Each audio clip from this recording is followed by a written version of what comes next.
bertanya kepada para sahabat tentang bertanya dalam makna menawarkan. Menawarkan kepada para sahabat, ala ukhbirukum, dalam riwayat yang lain, ala unabbiukum bi khairi a'malikum.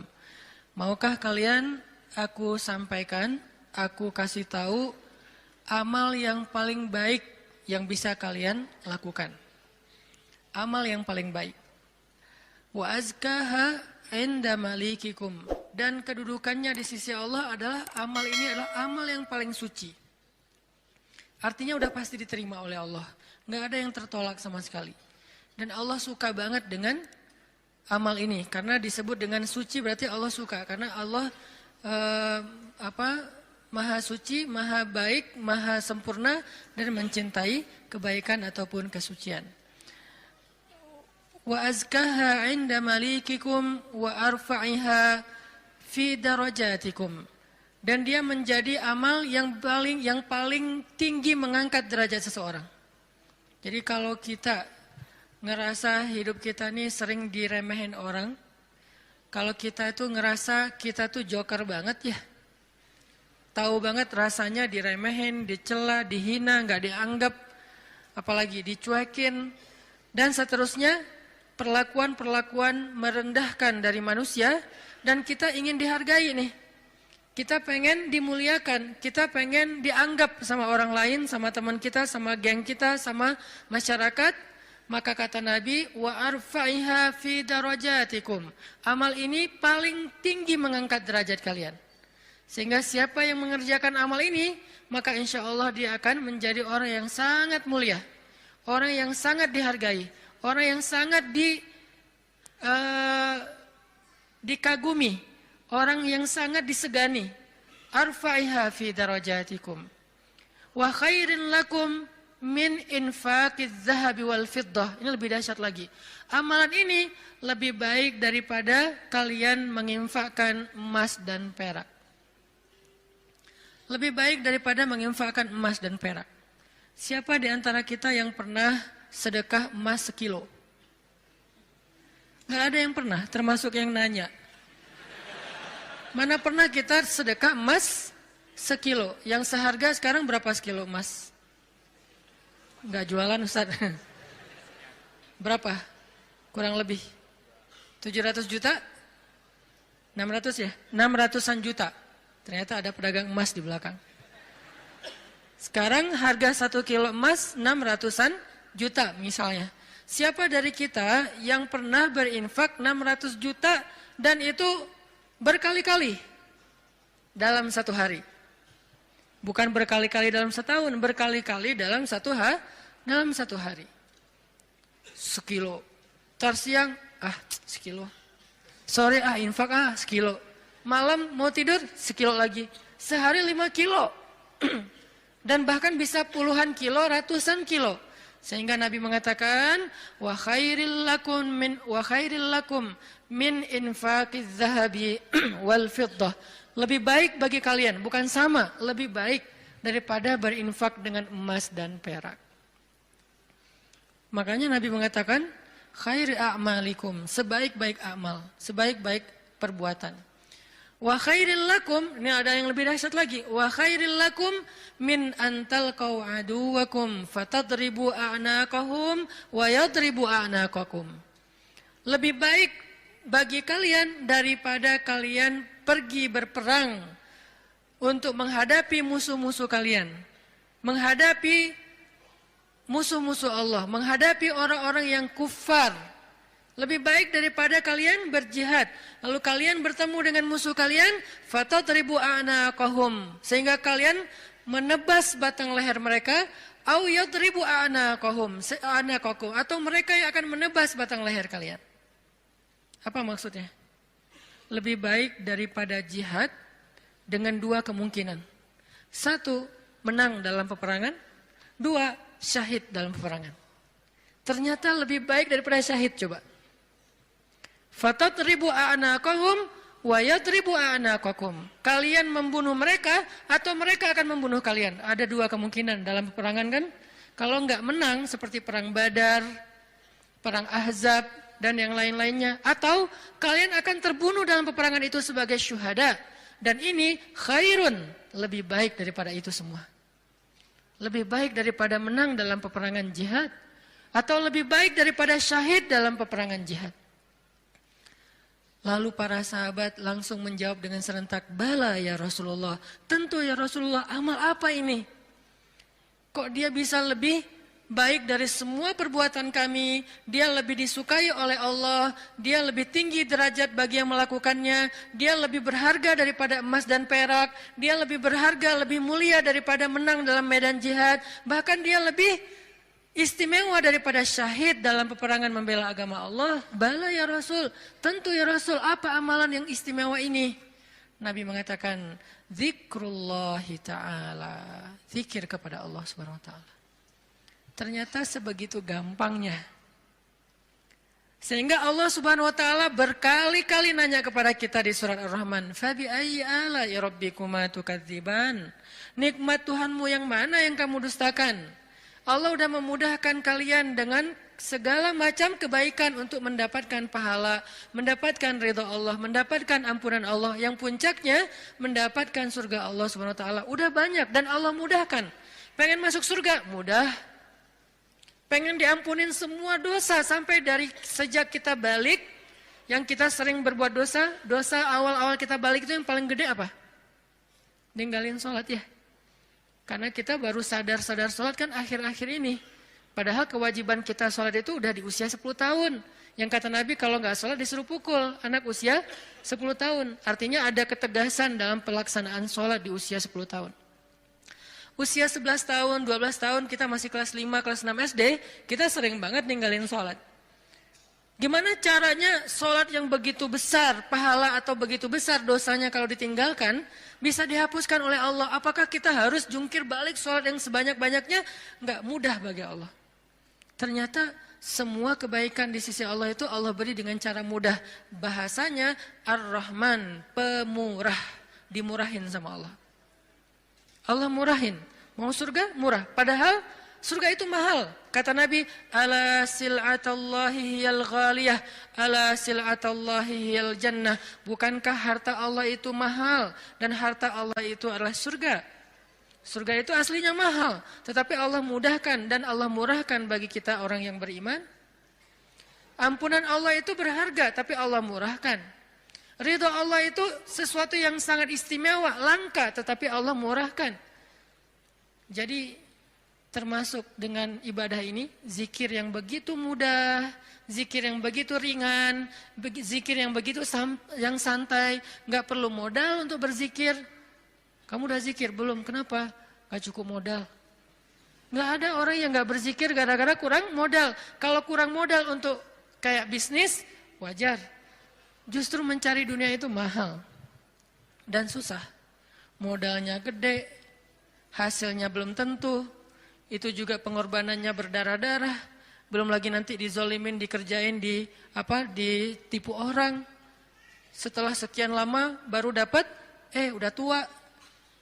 Itulah dunia. Susah banget ngedapetinnya. Ngerasain gak susah banget ngedapetin dunia? Ngedapetin dia, susah kan? Susah banget. Perjuangannya, ya Allah, luar biasa. Kok Ustaz bisa menjiwai sekali kalimat itu? Mengalami. Itulah dunia. Sedangkan apa yang Allah tawarkan di akhirat itu ringan. Tetapi kita, mungkin itulah kelemahan saya dan kita semua. Bahwa memang kita lebih memilih yang susah. Udah gitu berkeluh kesah. Meninggalkan yang mudah dan mendustakan nikmat Allah. Kita pilih yang susah. Pas udah capek berkeluh kesah. Ya Allah, kita nuduh Allah macam-macam. Padahal Allah udah ngasih yang paling mudah, tapi kita abaikan dan kita kufur kepada nikmat Allah. Jadi teman-teman yang dirahmati Allah, Nabi sendiri yang menawarkan kepada kita sekarang dalam hadis riwayat Hakim Tirmidzi dengan derajat yang sahih tadi. Ala unabbiukum ya syabab Bandung, maukah kalian aku berikan sebuah amalan wahai pemuda-pemuda Bandung? Apa itu? Amalan yang khairul lakum min infaqiz zahab, yang lebih baik daripada menginfakkan emas, lebih baik daripada mati syahid, walaupun syahid juga tetap mulia, lebih baik daripada menang dalam peperangan? Tentu kita akan menjawab seandainya kita ketemu dengan Nabi, bala ya Rasulullah, tentu ya Rasul, apa amal itu apa? Dan kita mengatakan bala bukan dengan kalimat cuek, bukan dengan kalimat boleh sih, apa nih Rasul, enggak gitu.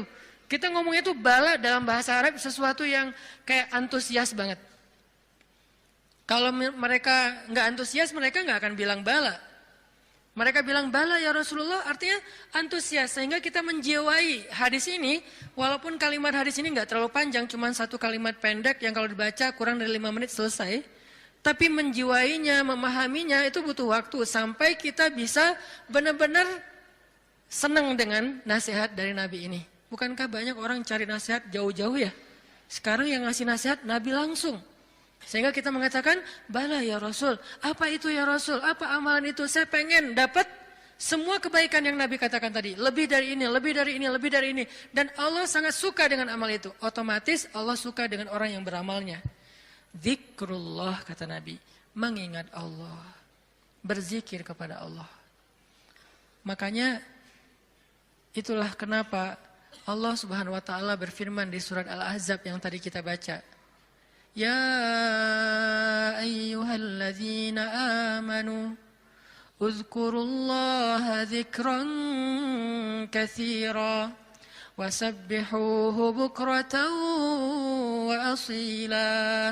Wahai orang yang beriman, ingatlah Allah, berzikirlah kepada Allah dengan zikir yang sebanyak-banyaknya. Kenapa? Karena zikir itu ringan. Allah nggak nyuruh kepada kita sesuatu yang berat.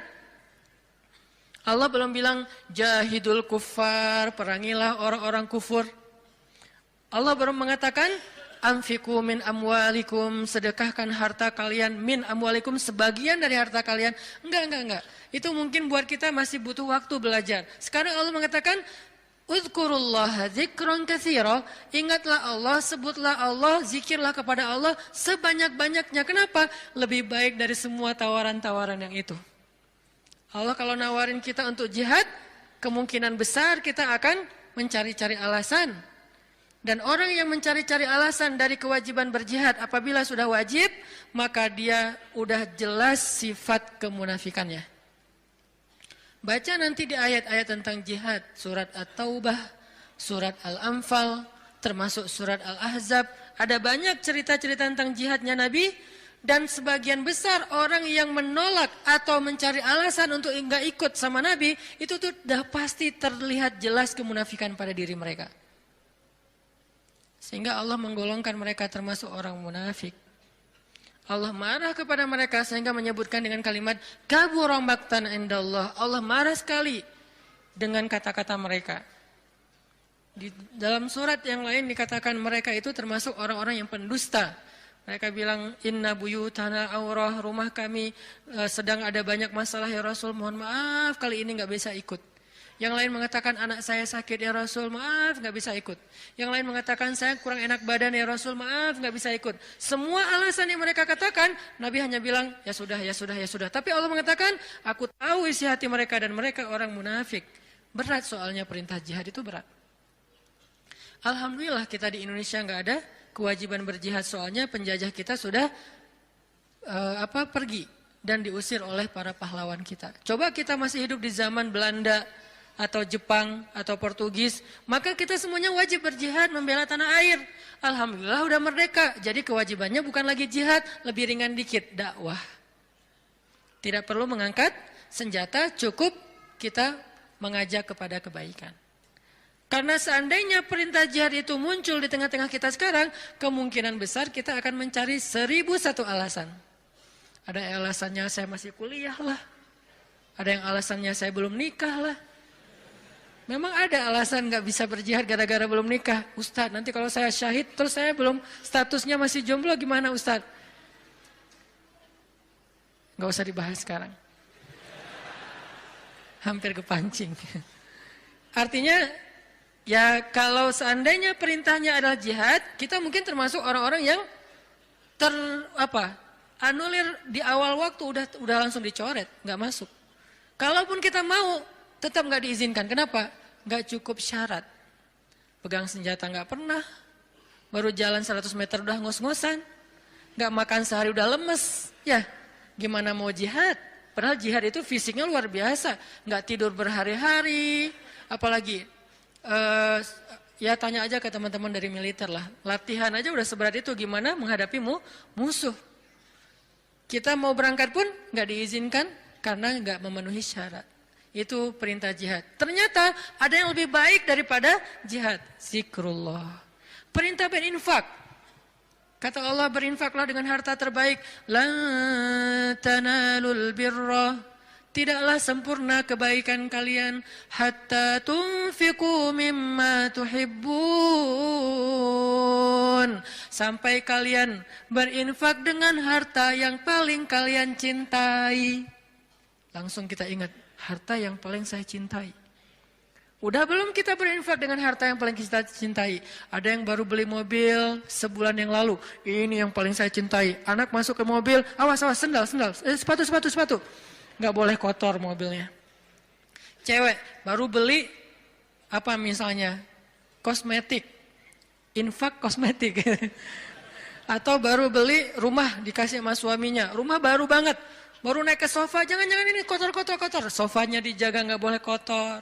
Apalagi kita baru beli sesuatu yang paling berharga buat kita, harta yang sifatnya materi. Maka kata Allah, tidak sempurna infak kita sampai kita pernah, walaupun gak apa-apa, gak usah sering-sering, pernah menginfakkan harta yang paling kita cintai. Berat pasti. Karena infak kita itu baru harta yang sisa. Kelebihan harta, bahasa lembutnya. Kalau bahasa vulgarnya, sisa. Infak makanan, sisa. Infak pakaian, sisa, giveaway. Apalagi infak uang sisa, receh. Jadi infak kita tuh masih infak sisa. Baik Ustadz, baik, tetapi belum sempurna. Karena ada derajat, ada tingkatan-tingkatan. Ada yang menginfakkan harta yang lebih, oke, sisa. Ada yang menginfakkan setengah hartanya. Ada yang menginfakkan yang paling dia cintai. Ada yang menginfakkan seluruh hartanya, yaitu Abu Bakar As-Siddiq. Kita level yang paling dicintai aja belum sanggup. Lalu Nabi mengatakan, mau nggak kalian aku tawarkan yang lebih baik daripada infak harta yang paling kalian cintai? Lebih baik daripada memberikan mobil kesayangan kalian. Lebih baik daripada memberikan pakaian kesukaan kalian. Lebih baik daripada, saya kadang-kadang diminta kupluk aja. Ada teman-teman di luar kota, misalnya pas saya datang, Ustadz boleh minta kupluk Ustadz? Aduh ini warna kesukaan saya. Baru kupluk yang warna kesukaan aja kayak berat mau ngasih, hijau dan abu.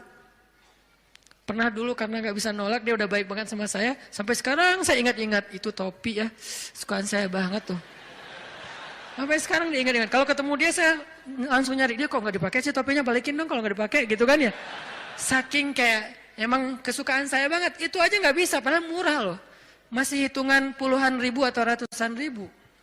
Baju yang kesukaan saya yang saya sering pakai tuh, kotor cuci langsung. Keringin, setrika, pakai lagi. Karena senang banget dengan baju itu, diminta sama orang lain. Mau gak ngasih? Kayak masih berat. Nabi itu pernah dimintain baju yang beliau suka banget. Diberikan oleh Raja Khorasan. Beliau pakai baju itu kayak sweater. Karena baju musim dingin, beliau pakai kayak sweater gitu. Keluar rumah, tiba-tiba kata seorang laki-laki di jalan, ya Muhammad bajunya bagus banget, boleh minta gak? Orang Badui, terlalu jelas ngomongnya, to the point. Muhammad tuh bajunya bagus banget, boleh minta enggak? Nabi langsung senyum, kamu suka? Ya, langsung dibuka sama Nabi, dikasih. Nabi pulang dalam keadaan enggak pakai baju. Coba, dingin-dingin. Enggak ada alasan, aduh saya lagi enggak pakai daleman, dingin nih. Gimana ya? Enggak pakai alasan, langsung ngasih. Nabi emang udah paling sempurna lah, udah enggak usah dibandingkan. Jadi kalau bicara infak yang paling disukai, Nabi itu udah lewat lah. Kita baru baju aja, kupluk, topi, mikir. Ada papan skate, walaupun gak jago main, tapi ada papan skate yang kayak buat saya tuh kayak ini kayak bersejarah. Saya paling sering jatuh karena papan ini gitu. Terus kalau ada yang Ustadz mau gak give away papan skate untuk donasi atau apa, itu masih mikir lama. Ya udah deh, yang ini aja deh. Ada 3 misalnya, ngasih yang jarang dipakai. Masih gitu coba. Nah sekarang Nabi bilang, mau nggak aku tawarin sesuatu yang lebih istimewa daripada kamu berinfak dengan semua barang kesukaan kamu, koleksi kesukaan kamu. Ternyata ada yang lebih istimewa. Apalagi? Infak, jihad, syahid, dan yang lain-lainnya. Nabi mengatakan, mau nggak yang lebih baik dari semua amal kalian? Tahajud, amal itu jamak. Tahajud, puasa Senin Kamis, infak, jihad, tilawah, dan seterusnya. Apa ya Rasul? Zikrullah.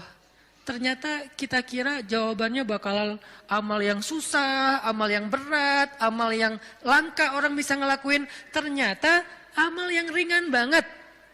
Amal yang sepele banget, tetapi itulah bukti bahwa Allah Rahman, Allah Maha Pemurah, Allah nggak mau menyusahkan hambanya. Makanya berulang kali saya katakan ayat yuridullahu bikumul yusra wala yuridu bikumul usr. Allah tuh memang pengen mudahin kalian. Allah tuh nggak suka menyusahkan kalian. Kita sendiri aja yang nyari kesusahan. Kita sendiri yang nyari ribet. Allah itu carinya yang mudah-mudah aja buat kita. La yukallifullahu nafsan illa usaha. Salat nggak bisa berdiri, duduk, nggak bisa duduk, berbaring, nggak bisa tepat waktu, dijamak, buru-buru, dikosor, lupa dikodok, tapi jangan istiqomah. Setiap hari kodok subuh. Nah ini istiqomah. Ini artinya teman-teman, Allah tuh pengen memudahkan kita zikir. Tapi jangan mentang-mentang Allah memudahkan kebaikan untuk kita, lantas kebaikan itu jadi bernilai murah bagi kita. Enggak, sesuatu yang mudah di sisi Allah tidak selalu murah. Itu kan mindset manusia ya, yang mudah itu jadi murah kan, yang susah itu jadi berharga mahal, yang langka makin mahal, makin langka makin mahal. Allah enggak kayak gitu. Matematika Allah bukan makin langka makin mahal, justru makin dekat kepada Allah, walaupun itu mudah, maka itu makin mahal. Sekedar mengatakan, Masya Allah, itu tuh mahal banget. Sekedar mengatakan, Bismillah, itu tuh mahal banget. Tapi mudah Ustadz, semua orang bisa lakuin. Gak apa-apa, karena ketika dia melakukan, itu gak akan mengurangi hak kita. Itulah bedanya dunia dengan akhirat. Dunia kalau orang dapat, bagian kita berkurang. Akhirat, orang dapat, bagian kita sama sekali tidak terganggu. Malah kalau orang dapatnya lewat kita, bagian kita bertambah. Kalau dunia susah hitung-hitungan kayak gini. Karena memang kecil, direbutin rame-rame. Akhirat itu besar, direbutin sedikitan. Kata ulama, dunia itu nikmat yang sedikit, direbutin rame-rame. Akhirat nikmat yang banyak, direbutin sedikitan. Sehingga tidak akan pernah berkurang, apalagi menjadi persaingan yang tidak sehat. Zikrullah. Sehingga Allah mengatakan, Uzkurullaha zikran katsira. Ingatlah Allah sebanyak-banyaknya. Itu poin pertama, teman-teman. Poin kedua, apalagi fadilah dari zikrullah selain yang disampaikan Nabi di dalam hadis riwayat Tirmidzi tadi. Apa sih yang kita dapat lagi kalau kita ingat Allah, kalau kita sebut Allah, mention Allah kalau bahasa sosmed. Ada orang nggak sepakat dengan istilah mention. Emang Allah punya sosmed. Ini namanya tarjamah. Nge-mention Allah itu bahasa Inggris. Kemudian jadi bahasa sosial media. Arti nge-mention apa? Menyebut atau memanggil atau apa namanya? Ya mention. Menyebut orang yang dimaksud gitu. Nah kalau misalnya kita mention Allah dalam aktivitas kita, Bismillah. Kan ringan kan? Itu udah zikir loh. Jangan berpikir zikir itu hanya sekedar subhanallah, subhanallah, subhanallah, subhanallah. Enggak. Zikir itu yang disebut dengan qiyaman, wa qu'udan, wa ala junubihim, dalam keadaan berdiri, dalam keadaan duduk, dalam keadaan berbaring. Maksud dari ayat itu tuh total dari daily life kehidupan kita, itu kita bisa zikir sama Allah. Dengan minimal mention Allah dalam setiap aktivitas kita. Memulainya Bismillah. Menyudahinya, Alhamdulillah. Di antara keduanya, kita bisa bilang Masya Allah, kita bisa bilang Subhanallah, kita bisa bilang Allahu Akbar, kita bisa bilang La haula wa la quwata illa billah, kita bisa bilang Innalillah, tetapi awal dan akhirnya Bismillah, Alhamdulillah. Kita bisa bilang A'udzubillah, banyak kalimat. Ustadz saya nggak hafal banyak zikir-zikir yang panjang.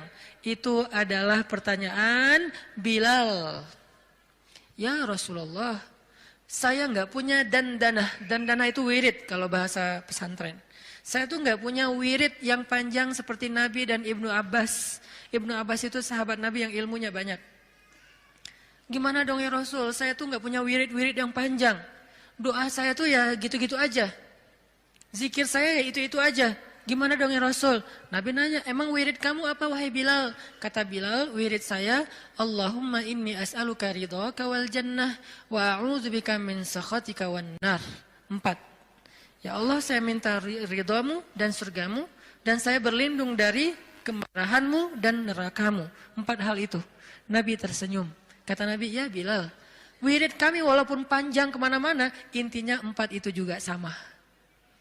Ini betapa Nabi itu orangnya tidak mau menyusahkan. Allah tidak pernah menyusahkan hambanya, Nabi tidak mau menyusahkan umatnya. Sama-sama memudahkan. Sehingga walaupun Bilal hafalnya cuma 4 kalimat wirid, kata Nabi, wirid kami yang panjang itu wahai Bilal, yang 1 jam itu intinya 4 juga sama. Sehingga Bilal merasa berbesar hati, alhamdulillah kalau gitu ya Rasul, nggak apa-apa, nggak apa-apa. Akhirnya Bilal terus saja wirid dengan wirid itu. Wiridnya Muaz misalnya, Allahumma a'inni ala zikrika wa syukrika wa husni ibadatik. Udah selesai. Siapa lagi? Wiridnya sahabat yang tidak disebutkan namanya tetapi dia dapat banyak kebaikan. La hawla wala quwata illa billah. Ringan banget. La hawla wala quwata illa billah. Ringan sekali untuk diucapkan. Ada lagi yang lebih ringan. Subhanallah wa bihamdih. Atau dibalik. Subhanallahil wa bihamdi subhanallahil azim, atau dibalik subhanallahil azim wa bihamdi. Sama-sama kebaikan, cuman beda fadilah. Inilah zikir. Apa yang kita dapatkan dengan zikrullah Ustaz? Apa yang kami dapatkan dengan zikrullah ya Rasul? Apa yang kami dapatkan dengan mengingatmu ya Allah? Selain apa yang digambarkan Nabi tadi. Kata Allah, fadhkuruni azkurukum. Ingat aku ingat kalian. Fadhkuruni azkurukum. Ingat aku ingat kalian, diingat oleh Allah. Itu yang paling berharga. Diingat oleh Allah. Kapan? Di dunia, ketika Allah turunkan rahmatnya ke muka bumi setiap malam, Allah mengingat kita, wahai malaikat, jangan lupa rumahnya fulan. Wahai malaikat, jangan lupa fulan bin fulan. Wahai malaikat, yang itu dulu, ini dulu, hambaku yang ini dulu. Kenapa? Karena kita ingat Allah terus, Allah ingat kita. Dan ingat Allah kepada kita tuh wala zikrullahi akbar. Ingat Allah kepada kita itu jauh lebih dahsyat daripada ingat kita kepada Allah. Makanya kalimatnya wala zikrullahi akbar. Ingatnya Allah kepada hambanya itu lebih dahsyat daripada ingatnya hamba kepada Allah. Gimana dahsyatnya? Idza dzakarani fi nafsihi dzakartuhu fi nafsi. Kalau dia ingat aku di dalam dirinya, aku ingat dia dalam diriku, dalam diri Allah. Idza dzakarani fi mala'ih dzakartuhu fi mala'in khairum min. Kalau dia ingat aku dalam majelisnya, aku ingat dia dalam majelis yang lebih baik dari itu. Idza taqarraba ilayya shibran taqarrabtu ilaihi zira'an. Kalau dia mendekat kepadaku sejengkal, aku mendekat kepadanya sehasta. Kalau dia mendekat kepadaku zira'an sehasta, aku mendekat kepadanya ba'an sedepah. Kalau dia datang kepadaku berjalan, aku datang kepadanya berlari. Wala zikrullahi akbar. Ingatnya Allah kepada hambanya lebih dahsyat daripada ingatnya hamba kepada Allah. Lebih duluan. Makanya kalau kita spontan ingat Allah, Masya Allah, ini nikmat dari Allah. Allah juga akan spontan lebih dahsyat dari itu ingat kita. Nih hambaku, nih hambaku, nih hambaku. Sehingga ketika Allah punya hadiah untuk hamba-hambanya di muka bumi, kita duluan yang diingat. Kesini dulu sebelum yang lain. Kenapa? Fadhkuruni adzkurkum. Ingat aku ingat kalian. Itu satu. Nanti di padang mahsyar, Allah juga akan mengingat kita. Di antara sekian miliar hamba-hambanya, jin dan manusia. Kok bisa Allah manggil nama kita? Wala zikrullahi akbar. Allah itu gak pernah lupa. Allah mengingat kita lebih dahsyat. Sehingga tiba-tiba di padang mahsyar, nama kita dipanggil Allah. Fulan bin Fulan. Labbaika ya Rabbi. Saya ya Allah, ada apa ya Allah? Langsung Allah datangkan kendaraan cahaya, kita dijemput oleh malaikat dengan keadaan tersenyum, kemudian kita dibawa di bawah Zilalur Rahman, naungan Allah yang Maha Rahmat. Panggil lagi nama yang lain, Fulan bin Fulan, labbaika ya Rabbi, aku penuhi panggilanmu ya Allah. Datang, masuk dalam naungan Allah. Lalu nanti di surga, Fulan bin Fulan, masuk lagi ke surga lebih dulu. Bi ghairi hisab kalau perlu, tanpa hisab. Wala azab, dan tidak diazab. Kenapa? Wala zikrullahi akbar. Makanya ingat Allah di dunia, nanti Allah bakal ingat kita di akhirat, dan ingat Allah itu lebih dahsyat daripada kita. Itu satu dari makna fadhkuruni adzkurkum. Makna yang lain kata ulama tafsir dari kalimat fadhkuruni adzkurkum, ingat aku ingat kalian, maksudnya ingatlah aku ketika kalian senang, nanti aku juga akan ingat kalian ketika kalian susah. Itu tafsir kan banyak ya, dan semuanya insya Allah ada argumentasi ilmiah dan dalil. Berarti semuanya bisa dipakai. Bisa ingat di sini artinya kita ingat Allah di dunia, Allah ingat nanti kita di akhirat. Kita ingat Allah ketika dapat nikmat, Allah nanti ingat kita ketika menambahkan nikmat. Atau kita ingat Allah ketika kita senang, nanti Allah akan ingat kita ketika kita susah. Gimana mengingat Allah ketika kita senang? Mudah, bilang aja Alhamdulillah. Gampang kan? Saya nggak mengatakan harus selamatan, potong sekian kambing. Tapi kan itu syukur Ustaz. Iya nggak apa-apa. Tetapi yang paling ringan dulu kita belajar, yang paling simpel dulu aja deh. Biar kita nggak beralasan, susah Ustaz untuk mengingat Allah ketika kita senang. Harus manggil anak yatim, harus bikin selamatan di rumah, riweh. Nggak usah riweh-riweh. Udah aja bilang Alhamdulillah. Mau lebih panjang dikit. Hadza min fadli Rabbi. Ini anugerah dari Rabbku. Hadza rahmatun min Rabbi, ini rahmat dari Rabbku. Mention Allah pokoknya ketika kita dapat nikmat. Nanti Allah akan ingat kita ketika kita dapat masalah. Ada masalah, Allah langsung, hambaku ada apa? Allah langsung ingat kita. Dulu kamu ingat aku ketika aku kasih nikmat. Sekarang kalau kamu ada masalah, aku akan ingat kamu dan membantu kamu dalam menyelesaikan masalah. Fadhkuruni adzkurkum. Itu janji Allah untuk orang yang berzikir. Semudah itu kita melakukannya. Dan sedahsyat itu balasan Allah kepada kita. Sehingga pertanyaan yang paling sederhana, kenapa kita malas berzikir? Dengan sekian banyak keistimewaan zikir itu. Kenapa kita malas berzikir? Kenapa kita lebih bisa ngucapin banyak diksi, banyak kalimat, banyak kata, tetapi di dalam kalimat dan diksi-diksi kita yang banyak itu hampir nggak ada kata Allah. Kok bisa? Giliran menyebutkan nama Allah katanya berat. Giliran menyebutkan sekian banyak diksi, kadang-kadang diksinya itu sampai kita tuh artikulasinya nggak jelas, saking bahasanya nggak biasa kita ucapin, tapi kita berusaha biar terkesan ilmiah. Ya, kan ada orang yang kalau ngomong tuh pengen ngeluarin kata-kata ilmiah yang susah kan. Dia hafal-hafal kalimatnya, kadang-kadang dia kayak pakai bahasa Inggris biar terkesan kayak educated gitu. Actually, apalagi kayak gitu-gitulah. Dia mencoba untuk mengucapkan kalimat itu seprononnya native speaker, biar terkesan dia tuh kayak kayak orang ilmiah banget, orangnya educated banget. Kalau dia teks, dia pakai teks itu walaupun sering salah huruf misalnya ya.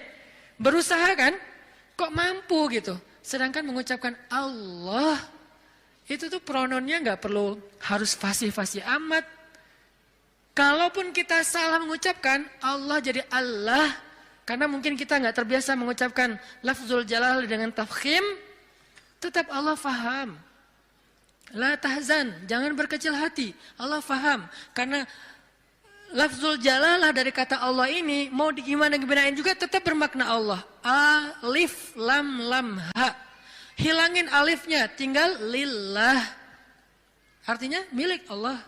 Hilangin lam pertamanya, bacanya lahu, milik dia, yaitu Allah. Hilangin lam keduanya, tinggal hu, dia satunya, yaitu Allah juga. Jadi tetap bermakna Allah. Sehingga apa susahnya kita bilang Allah? Apa susahnya kita bilang bismillah? Padahal semua kalimat-kalimat yang berbahasa Sanskerta lah, Inggris lah, Latin lah, apalah bisa kita ucapin. Saya sebagai orang Aceh berusaha untuk menghafal beberapa vocab sampai bisa ngerti bahasa Sunda. Kenapa? Biar nyambung pas ngomong. Kenapa kita nggak mau nyambung dengan Allah? Kalau saya pakai ngeluarin diksi-diksi nyundanya kan jadi kesannya kayak nyambung, akrab. Itu kan bahasa cara kita mengakrabi diri dengan orang-orang yang kita ajak bicara. Kalau kita ngomong dengan orang Jawa, kita mencoba untuk semedok-medoknya biar agak natif Jawa. Ketika kita ngomong sama misalnya orang Medan, kita berusaha untuk gaya-gaya Medan.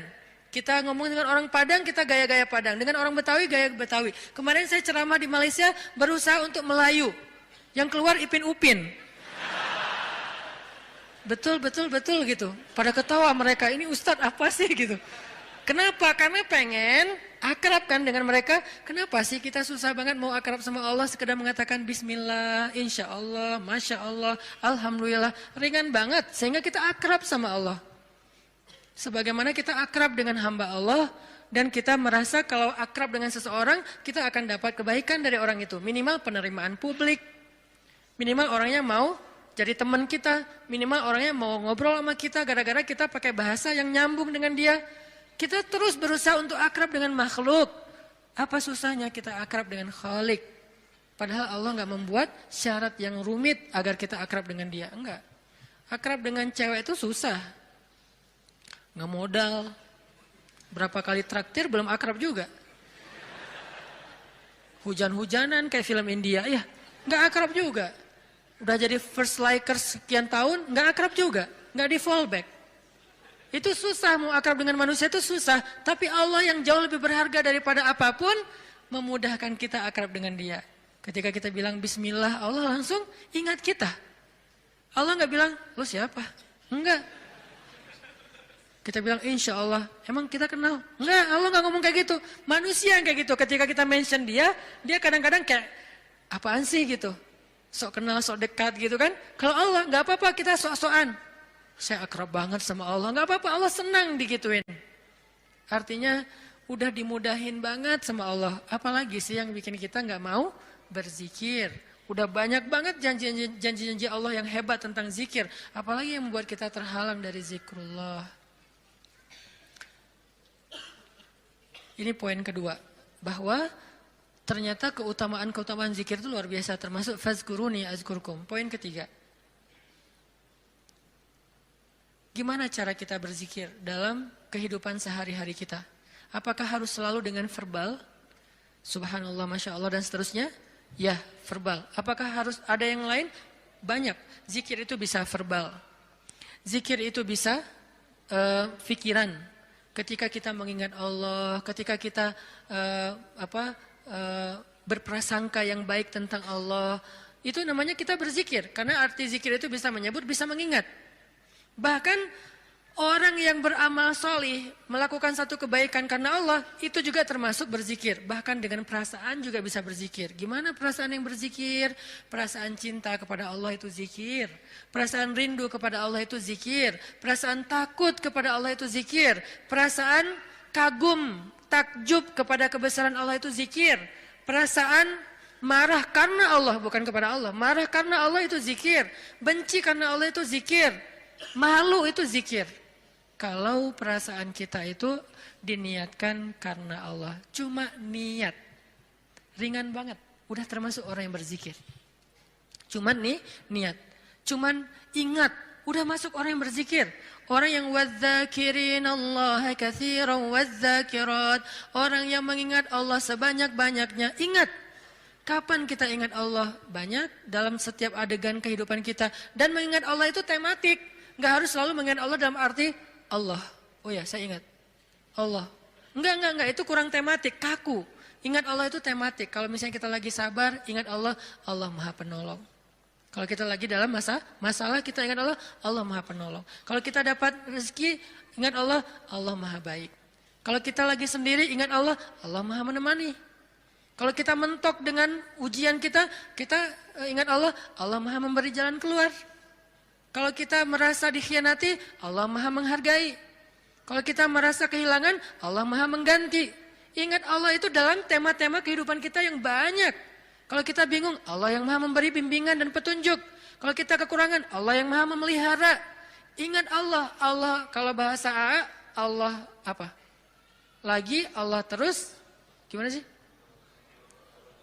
Allah dulu, Allah lagi, Allah terus. Ya gitu deh pokoknya. Allah dulu, Allah lagi, Allah terus. Semudah itu mengingat Allah. Jadi nggak perlu ribet. Kita nggak perlu mention Allah pakai underscore terus lupa di depannya ntar ketukar sama yang fake. Nggak gitu kan ya? Itu mah sosial media. Kalau kita nggak tahu dan nggak hafal akunnya, apalagi nggak follow, nggak akan dimunculin kan pas kita ngetik gitu kan? Tersalah lagi, udah capek-capek story ternyata salah dan nggak bisa diedit, akhirnya hapus semua. Allah tuh nggak kayak gitu, gampang. Ingat aja. Ketika kita ingat Allah, saat itu juga Allah ingat kita. Ana inda dhanni abdi bi, aku tergantung prasangka hambaku kepadaku.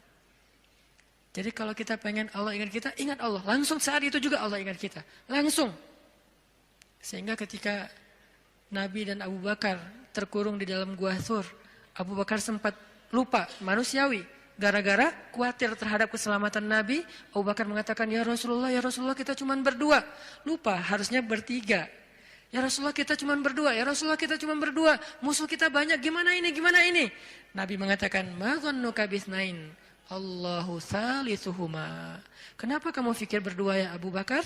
Bukankah Allah yang ketiga? Baru kalau udah ingat Allah, la tahzan, innallaha ma'ana. Udah gak usah khawatir Abu Bakar, Allah bersama kita. Ketika Nabi berprasangka Allah bersama kita, maka Allah persis seperti persangkanya bahwa Allah bersama mereka. Langsung Allah palingkan wajah musuh-musuhnya dari melihat ke bawah. Gak ngelihat ke bawah, ke semua arah dilihat kecuali ke bawah. Ngelihat ke atas, ada gak di tebing atas? Gak ada.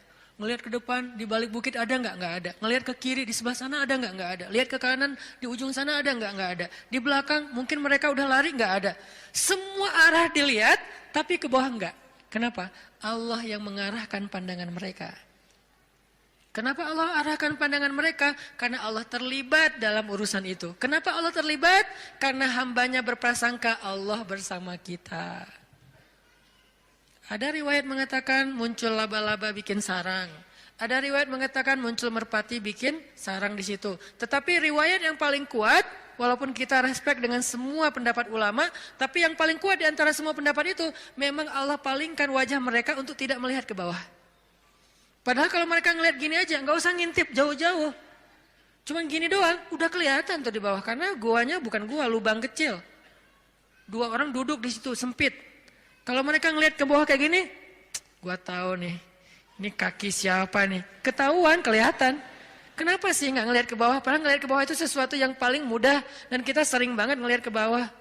Tapi di waktu itu benar-benar nggak kelihatan ke bawah. Semua ngelihat muter sampai mereka munyer, sampai mereka pusing. Tapi ke bawah enggak. Luar biasa ya. Berarti Allah bersama Nabi dan Abu Bakar. Kenapa? Karena Nabi mengatakan Allah bersama kita. Jadi saat kita ingat Allah, saat itu juga Allah ingat kita. Sehingga teman-teman, poin ketiga ini mudah-mudahan menjadi penyempurna dari booster kita, 1 hour booster, bukan 1 minute mungkin. Tentang amalan yang paling baik, amalan yang paling istimewa, amalan yang paling disukai Allah, amalan yang paling berharga, yaitu zikrullahi ta'ala, menyebut nama Allah, mengingat Allah, berserah kepada Allah Subhanahu wa taala. Mudah-mudahan kita termasuk orang yang bisa banyak zikir setiap harinya. Kalau lagi sedih, panggil Allah. Ya Allah, saya lagi sedih. Sebelum kita panggil, ya netizen. Panggil Allah dulu. Jangan panggil netizen, karena dia tuh sok tahu sok benar. Maha tahu, kalau mau bilang maha nggak boleh. Sok tahu, sok benar. Benar terus, nggak pernah salah, kita yang salah. Dan dia lebih tahu masalah kita daripada kita sendiri. Nah itu netizen. Makanya jangan ngomong ke netizen. Jangan ngomong ke grup dulu. Teman-teman, geng aku lagi ada masalah nih. Sebelum ke yang lain, bahkan sebelum ke pasangan halal kalau kita udah punya pasangan. Sebelum kita ke orang tua, kalau kita masih punya orang tua. Bilang, ya Allah. Harus Allah dulu. Kenapa? Karena cuma Allah yang tahu jawabannya. Yang lain itu gak tahu kalau Allah gak ngasih tahu. Dia tuh nggak tahu, terbersit pun nggak di kepala dia kalau Allah nggak titip di kepala dia untuk kita. Jadi Allah dulu, ya Allah, saya lagi ada masalah. Ya Allah, hutang saya gede. Ya Allah, saya baru ditolak. Ya Allah, saya baru ditinggalin. Ya Allah, saya dimarahin. Ya Allah, ya Allah, ya Allah. Ya Allah, panggilan yang paling istimewa. Ya Allah, sebelum yang lainnya. Kita biasakan itu ya. Dalam kehidupan sehari-hari kita, ya Allah, ya Allah. Jadi kayak akrab gitu sama Allah. Mudah-mudahan dengan kita akrab, Allah juga sayang sama kita. Sehingga kalau kita lagi lemah, setan datang ngegodain kita untuk berbuat dosa, gak berkuasa, kita nolak hawa nafsu, Allah yang nyelamatin kita, bukan diri kita. Kenyataannya manusia itu dhaifah, lemah. Lalu datang setan ngegoda-godain kita kayak berat banget, gak mampu, Allah yang akan nolongin kita. Hampir tergelincir ke jurang neraka, Allah yang nyelamatin kita, narik kita. Hampir meninggalkan kewajiban, malas-malasan, Allah yang nguatin kita. Kalau Allah sayang sama kita. Mudah-mudahan mulai malam ini kita menjadi orang yang zakirunallaha katsiran wadzakirat. Orang yang mengingat Allah laki-laki dan perempuan dengan sebanyak-banyaknya. Sehingga kita mendapatkan semua yang Allah dan Rasulullah janjikan lewat ayat dan hadis-hadisnya.